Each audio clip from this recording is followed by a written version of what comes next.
Assalamualaikum warahmatullahi wabarakatuh. Apa kabar anak-anak? Semoga senantiasa sehat. Hari ini kita akan belajar tema 3, subtema 3 pembelajaran pertama. Ayo menjadi penemu.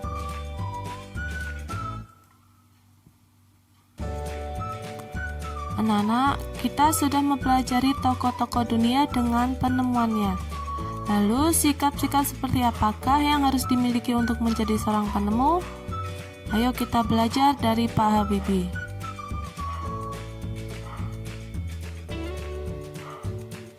Kita baca teks tentang Pak Habibie yang berjudul Disiplin dan Kerja Keras Awal dari Sebuah Inovasi yang Cemerlang. Profesor Dr. Ing Baharudin Yusuf Habibie adalah Presiden ketiga RI yang menjadikan kebanggaan bangsa Indonesia. Beliau dilahirkan di Parepare, Sulawesi Selatan tanggal 25 Juni 1936. Masa kecil Habibie dilalui di Parepare. Sikap hidup disiplin dan kerja keras telah ditunjukkan Habibie sejak kanak-kanak. Ia memiliki semangat tinggi pada ilmu pengetahuan dan teknologi. Ia melanjutkan SMA di Bandung dan prestasinya selalu menonjol terutama pada pelajaran IPA dan matematika. Perjuangan keras di perantauan. Didukung oleh kemauan keras untuk belajar, selepas SMA beliau masuk di ITB atau Institut Teknologi Bandung. Kemudian mendapatkan beasiswa untuk melanjutkan kuliah di Jerman jurusan konstruksi pesawat terbang. Ia bertekad bulat untuk bekerja keras dan harus sukses. Habibie selalu menggunakan musim liburannya dengan bekerja mencari uang untuk membeli buku sebagai pendukung sekolahnya. Tahun 1960, Habibie mendapat gelar Diploma Ing di Jerman dengan nilai sempurna. Ia bekerja di industri kereta api Jerman dan berhasil menemukan cara untuk membuat 1000 wagon kereta api berkekuatan tinggi. Di pagi buta, Habibie harus berjalan kaki cepat ke tempat kerja yang jauh untuk menghemat kebutuhan hidup. Kemudian pulang pada malam hari dan belajar untuk kuliahnya. Tahun 1965, Habibie mendapat gelar Doktor Insinyur dengan nilai sangat sempurna. Buah dari kerja keras. Habibie kemudian bekerja di industri pesawat terbang Jerman. Karena sikap disiplin dan kerja keras, karirnya terus naik hingga dipercaya menjadi Vice President, sekaligus Direktur dan Penasihat Senior bidang teknologi. Ia menjadi satu-satunya orang Asia yang berhasil menduduki jabatan bergengsi di perusahaan pesawat terbang Jerman. Kecintaan pada tanah air. Tahun 1968, Habibie mengundang 40 insinyur Indonesia untuk bekerja di Jerman guna mempersiapkan keterampilan dan pengalaman mereka dalam membuat produk industri dirgantara, maritim, dan darat di tanah air. Tahun 1974, Habibie diminta pulang ke tanah air dan menjadi penasihat pemerintah di bidang teknologi pesawat terbang. Ia menjadi Menteri Negara Riset dan Teknologi hingga menjadi Wakil Presiden dan Presiden Republik Indonesia yang ketiga. Prestasi cemerlang buah dari disiplin dan kerja keras. Habibie menyumbang berbagai penemuan dan sejumlah teori di bidang konstruksi pesawat terbang, seperti Habibie Factor, Habibie Theorem, dan Habibie Method yang dipakai oleh universitas di seluruh dunia. Ia dijuluki sebagai Mr. Crack karena menemukan rumus untuk menghitung cacat badan pesawat terbang. Ia juga menerima banyak penghargaan dan prestasinya diakui berbagai lembaga internasional seperti di Jerman, Inggris, Swedia, Prancis, dan Amerika Serikat, serta menerima penghargaan yang hampir setara dengan hadiah Nobel. Tahun 1976, Habibie mendirikan industri pesawat terbang pertama di kawasan Asia Tenggara, yaitu PT Nurtonio dan industri strategis lainnya. Industri binaannya berhasil memproduksi pesawat terbang, helikopter, senjata amunisi, kapal, tank, panzer, water cannon, kendaraan RPPM, kendaraan tempur, dan masih banyak lagi baik untuk keperluan sipil maupun militer. Di tingkat dunia, Habibie terlihat dalam berbagai proyek desain dan konstruksi pesawat terbang seperti Fokker, pesawat angkut militer, jet eksekutif, Airbus, pesawat angkut dengan teknologi mendarat dan lepas landas secara vertikal, CN-235 dan CN-250. Selain itu, Habibie secara tidak langsung ikut terlibat dalam proyek perhitungan dan desain helikopter, pesawat tempur multifungsi, beberapa peluru kendali, dan satelit di tingkat dunia. Setelah membaca teks tersebut, sekarang tugas kalian menjawab pertanyaan di bawah ini.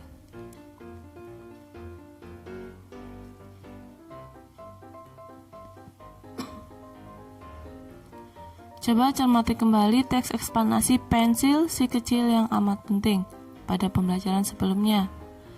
Perhatikan kata bercetak miring yang terdapat pada teks tersebut. Diskusikan pertanyaan berikut bersama teman. Pertama, apakah kosakata tersebut telah sesuai dengan Pedoman Umum Ejaan Bahasa Indonesia atau PUEB?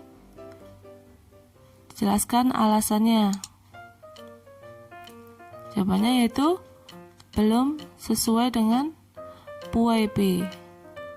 Apa alasannya?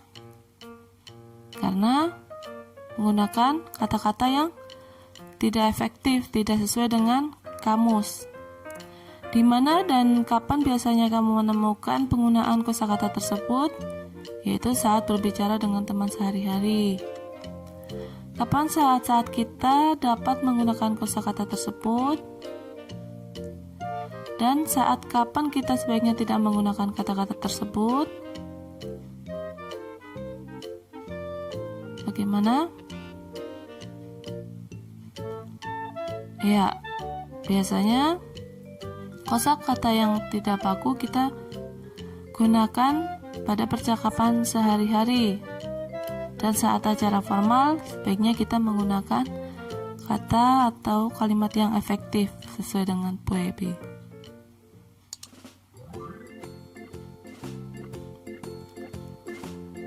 Cermati hasil diskusimu, sesuaikan dengan pernyataan berikut ini.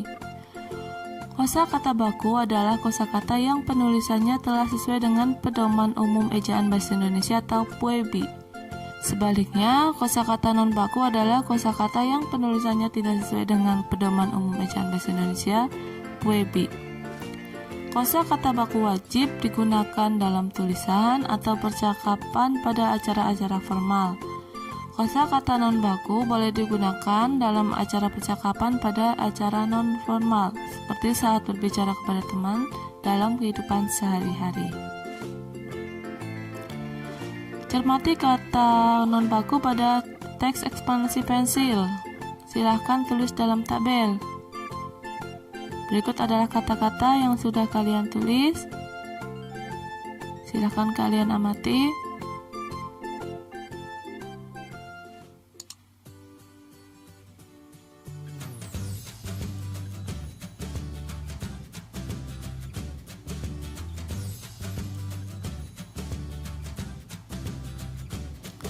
Tugas yang kedua, buatlah 10 kalimat dengan menggunakan beberapa kosakata baku dan perhatikan penggunaan kalimat efektif pada kalimat yang kamu buat. Anak-anak, Habibie dengan penemuannya telah memberikan manfaat yang cukup besar terhadap dunia transportasi, khususnya pada transportasi udara. Bagaimana pengaruh alat transportasi terhadap kehidupan ekonomi masyarakat Indonesia? Amati proses distribusi dalam kegiatan ekonomi berikut. Silakan diamati mulai dari pabrik maka akan dibawa oleh alat transportasi dan distribusikan supaya sampai ke warga.